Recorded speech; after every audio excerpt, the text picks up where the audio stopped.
Understanding auto tone, auto contrast, auto color, and auto anything else in Photoshop. All right.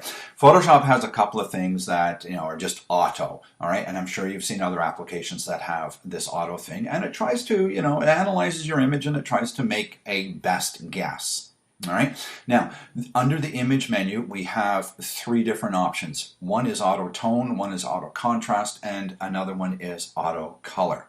All right. So what I've done is I've taken this image here of the seashore and it's come out of Camera Raw with absolutely no adjustments. And the reason why I did that is so we can actually see what Photoshop has to offer as far as auto adjustments are concerned. All right. So what I need you to do is pay attention to the histogram because it's all about the histogram. All right. I need you to pay attention to the histogram. And in this image, it comes out of here. We have some highlights that are spiking. All right, now I'm going to presume that it's the crest and the waves. All right, take a look down here in our highlights of our individual red, green, and blue channels, and you can see that we have a little bit of red spiking, almost twice as much green spiking going on, and then almost twice as much blue as we have green spiking going on. All right, so in other words, we've got some clipped information. We've got some information that has gone beyond or has set itself at 255, and it is pure white. We don't necessarily want to have our images to be clipping a lot of information, all right? So what we need to do is we need to somehow get these guys to be not clipped, all right? And then the shadow ends down here in this image. I would like to see this shadow information here stretched to the end. Again, stretched to the end, and again, stretched to the end. So we're going to see which one of these three auto features actually does it best for us. So I've created the individual images that we're going to apply these separate auto features to. So I'm going to go under the image menu and choose auto tone, and we can see visually that this image got a little more darker, a little more contrasty. And if we take a look at the histogram, we can see now that there's no spiking going on here, and we have nothing, all right, very little banging up against the wall over here, and almost nothing banging up the wall and nothing banging up the wall there. The shadow ends have been stretched down into here and just a little bit banging up there, but that's okay. And if I just did a Command Z to undo this, you'll see the histogram from before and now the histogram. You can see how things have been stretched out. Very good. All right, so now let's take a look at auto contrast.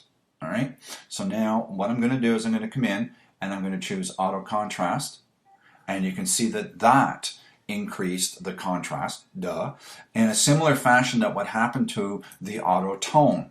The difference being that when we did the auto contrast, all right, feature here, what happened is Photoshop looked at the RGB composite histogram, the combination of all three red, green, and blue channels, and then from that, all right, set the white point and set the black point to be within the dynamic range all the way across, 0 to 255.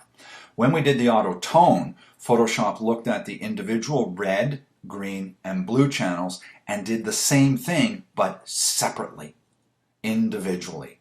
And that's why there was just a slight difference in the way the histogram actually showed itself and moved around. Okay, now let's go to the last auto option under the image menu, and that's auto color. And the principle behind this is we're going to do the adjustment, the tone adjustment, but it's also going to include color when it makes its decision, when it's looking through the shadows, the highlights, and the midtones. So let's do this and go auto color. And I don't know if you noticed this, but take a look over here. First of all, if you look in the image, I think you can see that in the light areas and even in some of the neutrals here, or maybe not neutrals, but sand, it's a little bit warmer toned than the other images. All right, you see how it's warmer toned? And you can actually see that visually in the histogram, where the red histogram goes all the way in the highlights, all the way to the end, where the green and blues don't.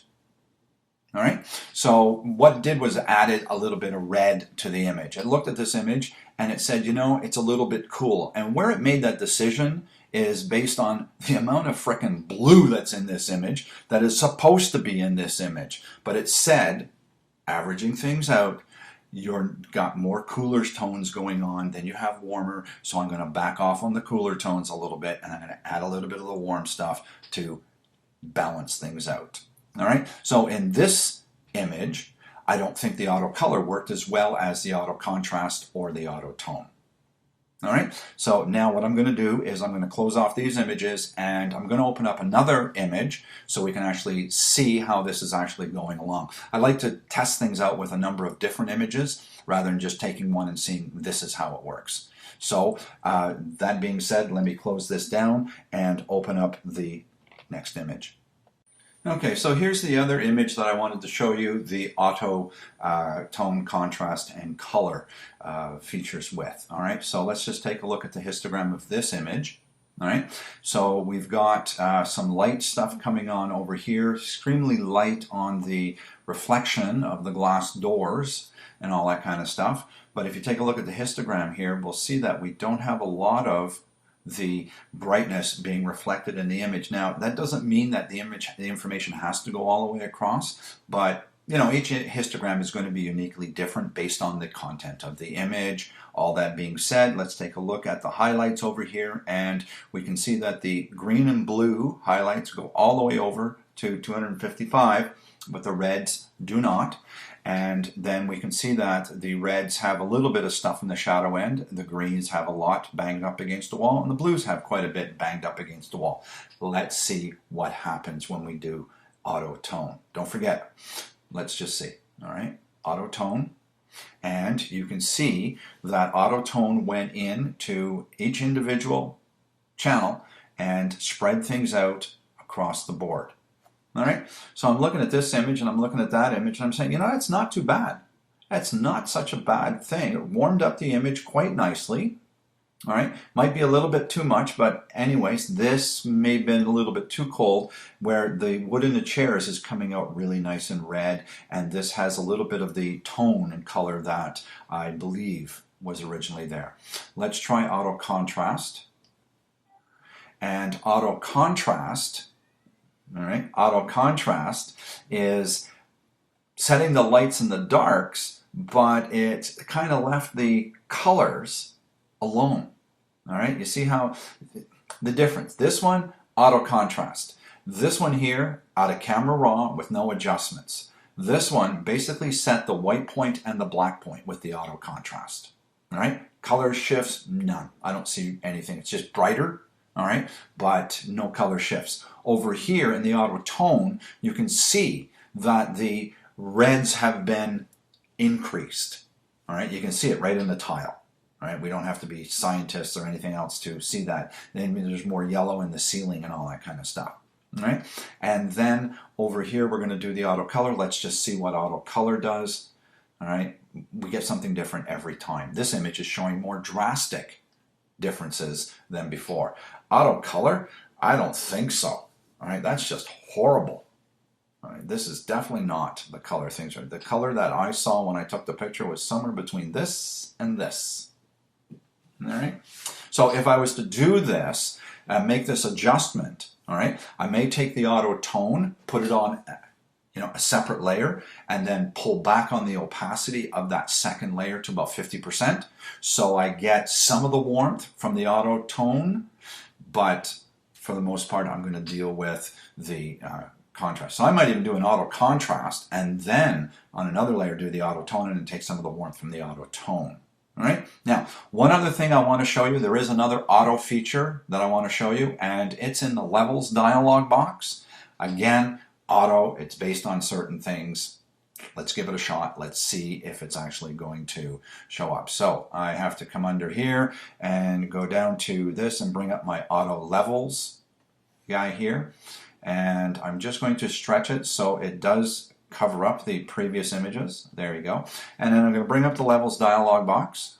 And here's the histogram before. All right, you can see it. All right, and if I click auto levels, there's auto levels. Wow, is that ever horrible?